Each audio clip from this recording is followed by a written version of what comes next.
আসসালামু আলাইকুম রহমতুল্লাহি ওবরাকাতু। আলহামদুলিল্লাহ, সকলে কেমন আছেন? আছি আলহামদুলিল্লাহ, আমি আপনাদের দোয়ায় ভালো।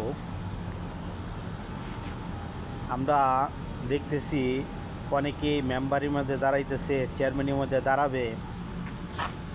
মানে সর্বনিম্ন যেটা বলি যে একজন ওয়ার্ড মেম্বার যিনি হবেন, ওনার দায়িত্ব বিশাল বড়।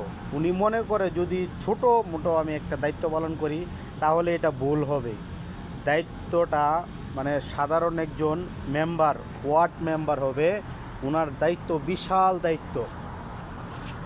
ওনার ওয়ার্ডে আল্লাহ যদি তৌফিক দান করে, যদি মেম্বার হয়, তাহলে ওনার দায়িত্ব হচ্ছে ওনার ওয়ার্ডের একজন ব্যক্তি যদি পেরেশানির মধ্যে ভোগে, একজন ব্যক্তি যদি ক্ষুধার্ত অবস্থায় ঘুরে এবং কারো কাছে যায় সহযোগিতা পাচ্ছে না, যদি মেম্বারের কাছে যদি বলে যে আমার এই সমস্যাটা সমাধান হচ্ছে না, যদি মেম্বারে সেই সমস্যাটা যদি সমাধান না করে দেয়, তাহলে যে মেম্বার 5 বছর পর্যন্ত এই মেম্বারই করবে, এই 5 বছরের